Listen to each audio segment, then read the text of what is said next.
It was another late afternoon in the office, and I was wrapping up some paperwork when my boss, Mrs. Jennings, called me into her office. Mrs. Jennings was an imposing woman, sharp, focused, and always impeccably dressed. At 60, she commanded respect with her presence alone. I'd only been working there a few months, but she was the kind of boss that everyone admired, and feared a little, too. "Jeff, could you come in here for a minute?" Her voice was calm but firm, the kind that left no room for argument. I grabbed my notepad and quickly made my way down the hall to her office. As I entered, she was sitting at her desk, her reading glasses perched on her nose as she glanced up at me. The late afternoon sun poured in through the windows behind her, casting a golden glow around the room. "Close the door, please," she said without looking up. I did as she asked, feeling a strange nervousness settle in my chest. She rarely called me into her office unless it was something serious.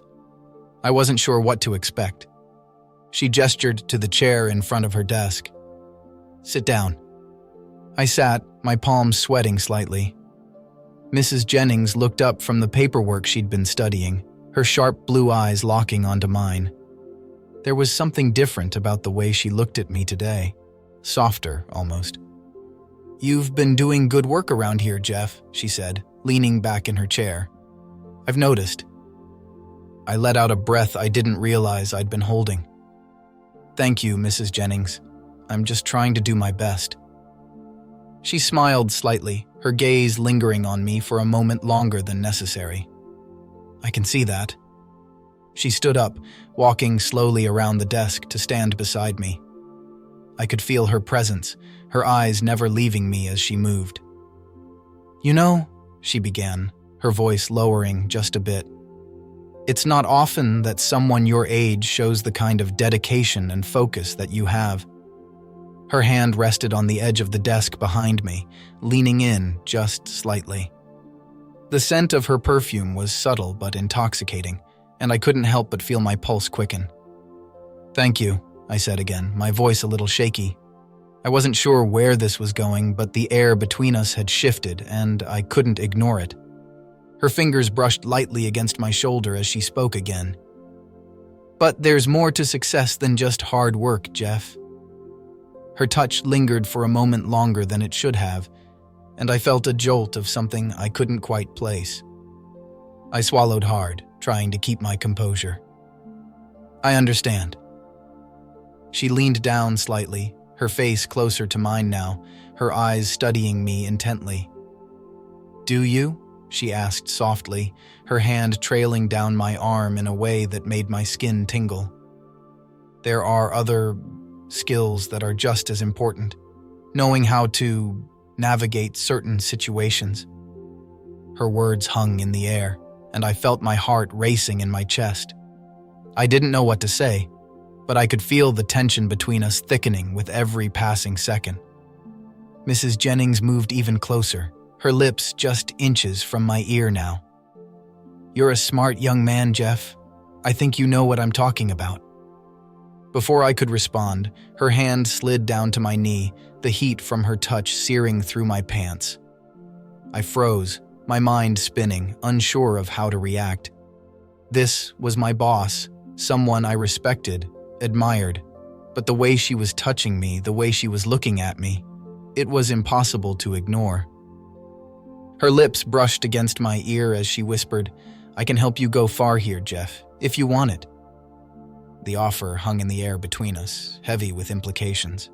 My breath caught in my throat as her hand moved further up my thigh, her fingers grazing dangerously close to the edge of something that made my entire body tense. I don't know," I stammered, my voice barely a whisper. Mrs. Jennings pulled back slightly, her eyes locking onto mine again. There was a fire in her gaze, something that both thrilled and terrified me at the same time. "You don't have to be nervous," she said softly, her hand still resting on my thigh. "I can make things very easy for you." Her other hand reached up, brushing a stray hair from my forehead before gently cupping my cheek. I felt my pulse quicken as her thumb grazed my skin, her touch soft but deliberate. My body reacted instinctively, leaning slightly into her touch, despite the voice in my head telling me this was wrong. She smiled, her lips curving into a knowing smirk.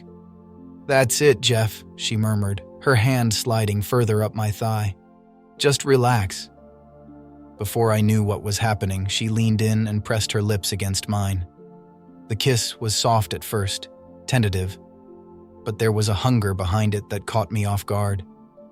I froze for a moment, unsure of what to do, but then I felt myself kissing her back, my hands instinctively moving to her waist. The kiss deepened, and I felt her fingers weave into my hair, pulling me closer. Every nerve in my body was on fire, the electricity between us undeniable. Mrs. Jennings wasn't just my boss anymore. In that moment, she was something else entirely, something that made my heart race and my thoughts blur. Her hands roamed down my chest, her touch sending shivers through me. I could feel the heat of her body against mine, and it was all I could do to keep myself from completely losing control. She pulled back slightly, her lips hovering just inches from mine as she whispered, "You're doing well, Jeff. Very well." My breath was shaky, my thoughts a jumbled mess. "Mrs. Jennings, I don't know if this is—" "Shh," she interrupted, placing a finger over my lips. "There's no need to overthink it." She leaned in, kissing me again, her hands pulling me closer as her body pressed against mine. Time seemed to blur as we lost ourselves in the moment. All the boundaries I thought existed between us melted away. There was no office, no professional distance, no rules, just the two of us, wrapped up in something I couldn't quite understand but didn't want to stop. When she finally pulled away, her lips were swollen, her eyes dark with desire. "You're going to do great things here, Jeff," she whispered, her voice thick with promise. "I'll make sure of it." I sat there, breathless and dazed, my mind still trying to catch up with everything that had just happened. Mrs. Jennings straightened her blouse, her composure returning as she moved back behind her desk. "You can go now," she said, her voice calm once again, though the look in her eyes told me this wasn't the end. I stood up, my legs a little shaky as I headed for the door. As I reached for the handle, she called after me, "Jeff?"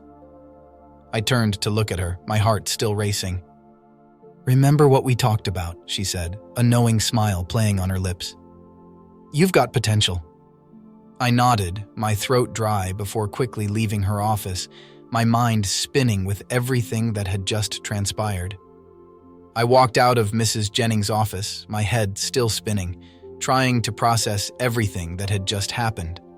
My heart pounded in my chest, and I could still feel the warmth of her touch lingering on my skin. I made my way back to my desk, but it was impossible to focus. My thoughts kept drifting back to the way her lips had felt against mine, the way she had looked at me with that mix of control and desire. For the next few days, things were different in the office. Every time I passed by Mrs. Jennings' office, I felt her eyes on me. It was subtle, but I knew she was watching me, waiting for me to acknowledge what had happened. I avoided her as much as I could, keeping my head down, focusing on my work, but no matter how hard I tried, I couldn't shake the memory of that afternoon.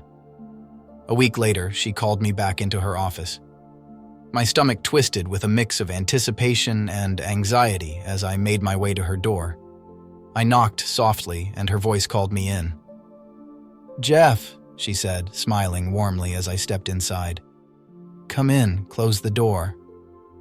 I obeyed, feeling that same strange nervousness creeping back into my chest. Mrs. Jennings was sitting at her desk, her legs crossed, looking as composed and confident as ever. "I've been thinking about you," she said, her eyes locking onto mine. "About the potential I see in you." I nodded, my throat suddenly dry. "Thank you, Mrs. Jennings." She smiled, standing up and walking over to me. "You don't have to be so formal with me, Jeff. Call me Laura." Her hands rested lightly on my arms, and I felt a familiar heat rise between us. She was close again, too close. The tension in the air was palpable, and I could feel my body reacting to her presence, despite the little voice in my head telling me to be careful. "I meant what I said last week," she continued, her voice soft but insistent. "You have a bright future here, if you play your cards right." Her hand trailed down my arm, sending shivers through me. She leaned in, her lips brushing against my ear as she whispered, "And I think you know how to do that." Before I could respond, she kissed me again, her lips hungry, demanding.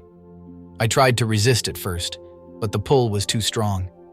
I found myself kissing her back, my hands gripping her waist as she pressed herself against me. The fire between us reignited, and all the thoughts of right and wrong blurred in the heat of the moment. Her hands were everywhere, roaming my chest, my back, pulling me closer until there was no space left between us.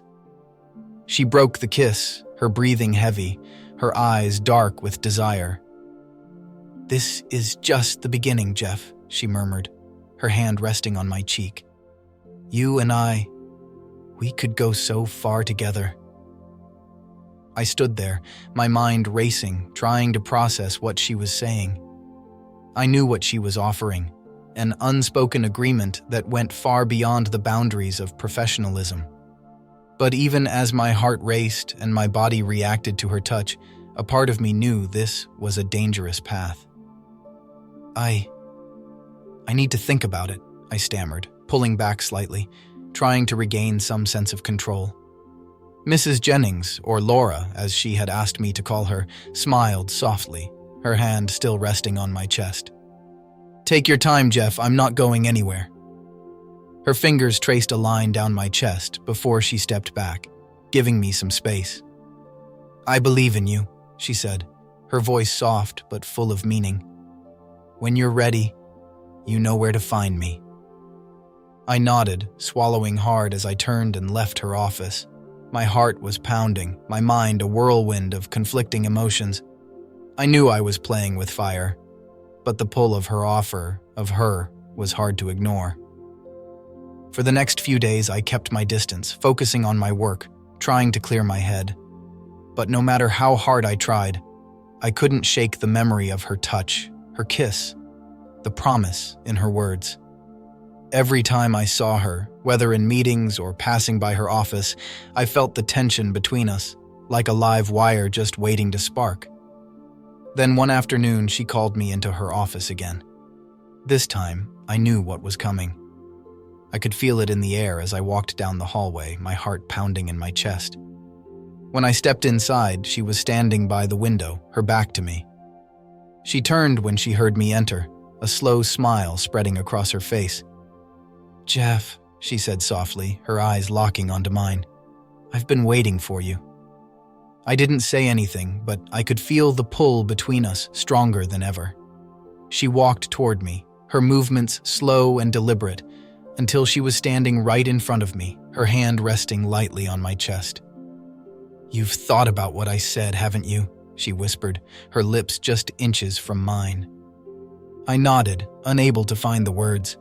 She smiled, her hand trailing down my arm, her touch sending shivers through me.